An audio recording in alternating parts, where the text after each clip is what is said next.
هو ده الميك اب اللي كل امرأة متزوجة هتحتاجه، بس مفيش اكتر من اللي انا محضراه ده، وبجد ده اللي انا بحطه كل يوم. اهلا وسهلا، وحشتوني قوي.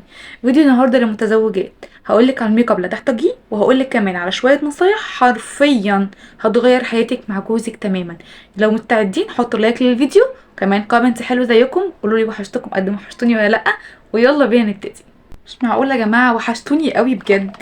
بصوا انا جايبه لكم ايه، جايبه لكم اكتر منتجات ممكن تستخدميها، ولو خلصت مش هتأثر في ميزانية بيتك لو جبتيها، وهتفرق جدا معاكي ومع جوزك بشكل مش طبيعي. وانا بقولك اهو، يلا بينا. اول حاجه تحتاجيها في الميك اب طبعا الارواج، وانا بفضل جدا انك تجيبي ارواج خشب لانها بتقعد معاكي فتره كبيره، وكمان بتبقى شبه ثابته لما بيجي عليها اي ميه، فبتقدري ان انتي تثبتيها اطول فتره ممكنه. كمان الماسكارا والايلاينر بيفرقوا جدا جدا جدا. اكتر حاجه بتشد اي حد في الشكل اصلا هو العين، فانتي لما تهتمي كده تحطي ماسكارا، تحطي ايلاينر بعد ما تخلصي الهدوء كده، ويبقى بشرتك كده شكلها حلو، بجد بيفرق جدا جدا جدا. طبعا الكونسيلر لو انتي عندك هالات وطبعا بتسهري مع الولاد، فلازم الكونسيلر ده مهم قوي. الكونسيلر ده بريتي وومن، كنت جايباه ب45، وبالمناسبه الماسكارا ب55 تقريبا او ب50، الايلاينر زيهم، فكل المنتجات سعرها واحد. كمان البروش دي تمام مع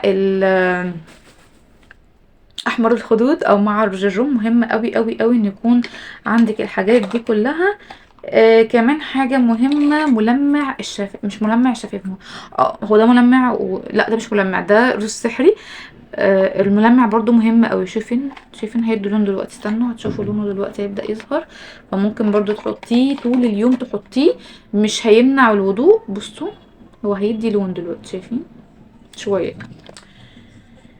الحاجة المهمة كمان بعدين هي الباودر، علشان نبدأ ان احنا نثبت الكونسيلر والروجاجو، نثبتهم بباودر يفضلوا فترة طويلة شوية. لو بعد صلاة العشاء تقدري تحطي طبعا الباودر دي براحتك خالص. فده الميك اب اللي هتحتاجيه. الحاجات دي مش بتخلص بسهولة، بتقعد على الاقل معاكي صلاحيتها بتقعد سنة. تمام، يعني صلاحية اي حاجة في دول بتقعد سنة، لكن بعد الفتح يعني.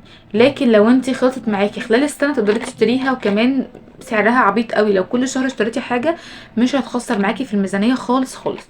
البودر برضو كانت بنفس السعر. بودر ام ان يا جماعة انا بنصحكم بيها جدا، اللي هي البانانا باودر المفروض، لانها بتبقى لوس باودر وفيها درجات، فممكن تختاري الدرجات اللي على حسب بشرتك. وفي محل هنا انا بشتري منه حاجتي كلها في اسكندرية، وسعرها حلو قوي.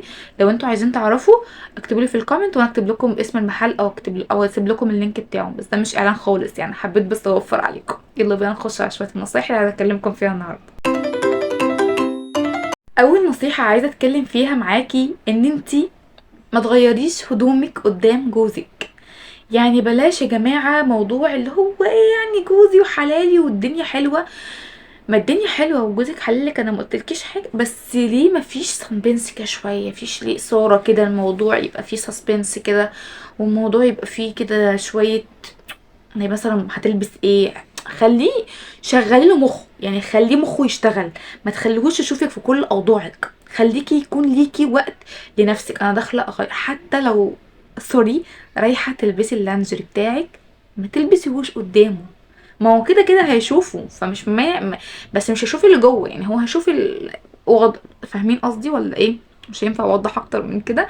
فما ينفعش تلبسي اللانجري، تلبسي هدومك عموما قدامه، خاصة الملابس يعني اللي بتبقى بتاعة البيت. لكن ممكن وقت الخروج نلبس مع بعض، يعني مفيش مشكلة. او ممكن كمان نعمل شوية سسبنس في الموضوع، وبرضه ما يشوفكيش وانتي بتغيري هدومك. لازم تخلوا بالكم من الموضوع ده قوي. تاني حاجة، ما ينفعش يشوف هدومك الداخلية وهي منشورة في بلكونة، منشورة في الحمام، لازم تخفيها. هخفيها فين؟ هقولك على حاجة. في او يعني لو هو بيبقى مش موجود، هو بيبقى في الشغل اوقات كتير، واحنا اوقات كتيرة احنا اوريدي هنعمل شغل البيت وجوازنا مش موجودة في البيت. فلما تيجي تعملي الموضوع ده تحطيهم على منشر داخلي في البيت، وتشغلي عليهم المروحة بعد عصر الغسالة اللي هيحصل فيهم ده، كل ده هينشفوا بسرعة البرق. تقدري تخبيهم وتشيليهم من قبل ما هو يجي، ولازم ما يشوفش الحاجات دي. تالت حاجة، لا يرى منك الا الجميل ولا يشم منك الا الطيب او اطيب الريح. ما ينفعش حضرتك تكون ريحتك عرق وتكسلي تاخدي شاور قبل ما تنامي، فتنامي فيرجع من الشغل يلاقيكي كده، او يرجع من عند صحابه يلاقيكي كده. ما ينفعش.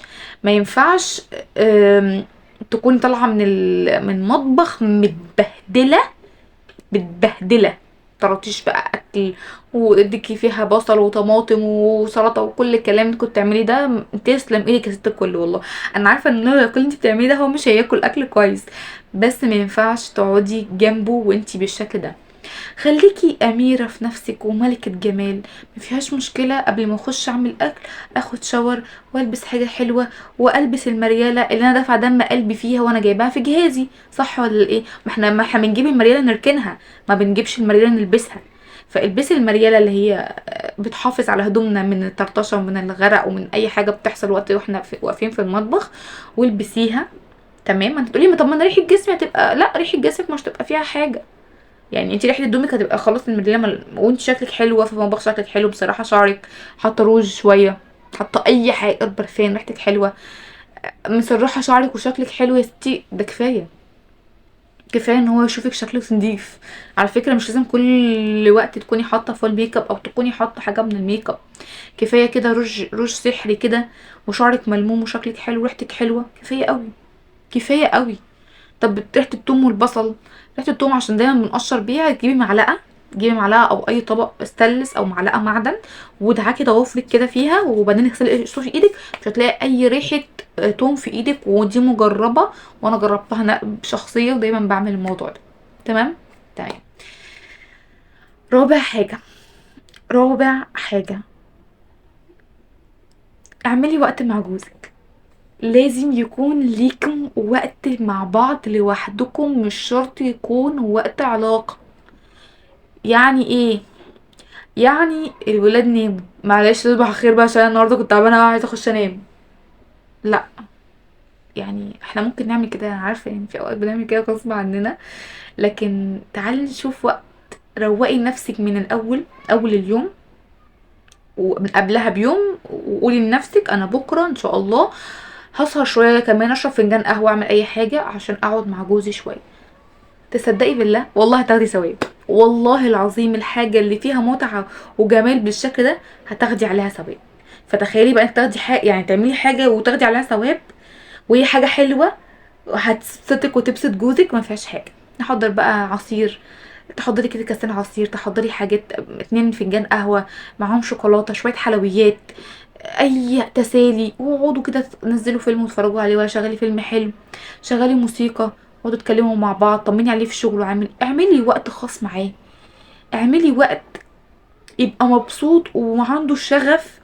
اللي مستني مره هتعملي لي امتى، يتصل بيكي في مره في الشغل يقولك ها هتعملي لي الوقت اللي انت عملتيه الاسبوع اللي فات ولا لا هتعملوا لي امتى، انا مستني. هتلاقيه مره على مره، هتلاقيه بيسالك وبيستناكي. صدقوني الاهتمام ده انتي محتاجاه قبليه، يعني انتي محتاجه تقعدي معاه القعده الرايقه دي قبل ما هو يكون محتاج انه يقعد معاكي القعده الرايقه دي. اتفقنا؟ كفايه كده النهارده، ويا رب اكون قدرت افيدكم بشويه المعلومات وشويه الخطوات وشويه الحاجات اللي انا قلتها النهارده.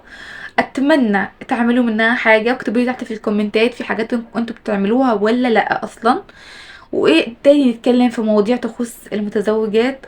وان شاء الله استنوا مني فيديوهات ان شاء الله بشكل منتظم. تعالوا اقول لكم على المواعيد اللي هنزل فيها فيديوهات. ان شاء الله هنزل كل يوم حد وتلات وخميس، ويوم الحد عندنا لايف هيبقى الساعه 3 العصر، وده هنوه عليه من قبلها ان شاء الله الحد الجاي. فانتظروا مني ان شاء الله فيديو جديد كل يوم حد وكل يوم تلات وكل يوم خميس، وكمان يوم الحد في لايف، يعني في فيديو في لايف ان شاء الله ان شاء الله. فادعوا لي كده ان شاء الله ربنا يوفقني للخير واقدر اعمل لكم كل حاجه تفيدكم وتبسطكم. اشوفكم ان شاء الله على خير. اعملوا لايك وفولو وشيروا الفيديو بقى كده عشان عايزين نرجع تاني. باي باي.